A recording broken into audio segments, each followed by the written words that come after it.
Hello friends, నమస్తే. Simply విజయ తెలుగు ఛానల్కి స్వాగతం. ఇవాల్టి వీడియోలో ఎన్నో పోషక విలువలు ఉన్న ఈ పొన్నగంటి ఆకుతోటి పొన్నగంటి పెసరపప్పు కూర ఎలా తయారు చేసుకోవాలో చూద్దాం.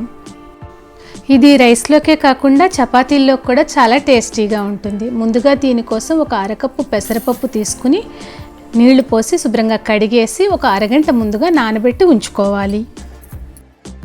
ఈ పొన్నగంటి ఆకును కూడా శుభ్రంగా కడిగి పెట్టుకోవాలి. ఈ పెసరపప్పు ఒక అరగంట నానాక దాంట్లోంచి నీళ్లు తీసేయాలి.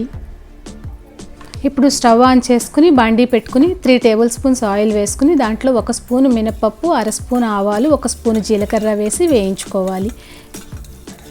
ఇప్పుడు దీంట్లో 10-12 వెల్లుల్లి రెబ్బలు వేసుకోవాలి. ఒక 4-5 పచ్చిమిర్చి చీలికల్లా కట్ చేసి అవి, ఇంకా 2-3 మిరపకాయలు ముక్కలుగా కట్ చేసి వేయించుకోవాలి.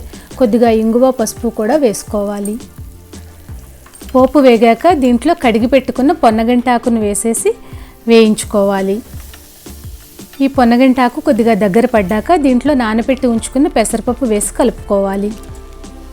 ఈ పొన్నగంటి ఆకులో vitamin A, vitamin C, calcium పుష్కలంగా ఉంటాయి. పొన్నగంటి ఆకులో కాల్షియం పాలల్లో కంటే అధికంగా ఉంటుంది. ఇది మన ఎముకల ఆరోగ్యానికి ఎంతో మంచిది. అలాగే దీంట్లో బీటా కెరోటిన్ రూపంలో ఉండే ఏ విటమిన్ మన కంటి ఆరోగ్యానికి ఎంతో మేలు చేస్తుంది. ఇప్పుడు దీంట్లో 1 కప్పు నీళ్లు పోసేసి ఒకసారి బాగా కలిపేసి మూత పెట్టి కొద్దిసేపు ఉడకనివ్వాలి. మనం అరకప్పు పెసరపప్పుకి 1 కప్పు నీళ్లు తీసుకున్నాము. ఒక 5 నిమిషాలకి ఈ పెసరపప్పు మెత్తగా ఉడుకుతుంది. ఇప్పుడు దీంట్లో రుచికి సరిపడా సాల్ట్ వేసుకుని ఇంకొక 2-3 నిమిషాల సేపు ఈ పప్పుని ఉడకనిచ్చి స్టవ్ ఆఫ్ చేసుకుని సర్వింగ్ బౌల్లోకి తీసేసుకోవడమే. ఎన్నో పోషక విలువలు ఉన్న ఈ పొన్నగంటి ఆకుతో 10 నిమిషాల్లో చక్కగా కూర తయారు చేసుకోవచ్చు. అది రైస్లోకి చపాతీల్లో కూడా చాలా రుచిగా ఉంటుంది. మీకు ఈ వీడియో నచ్చిందా అండి? నచ్చితే తప్పకుండా లైక్ చేయండి, ఫ్రెండ్స్కి, రిలేటివ్స్కి షేర్ చేయండి.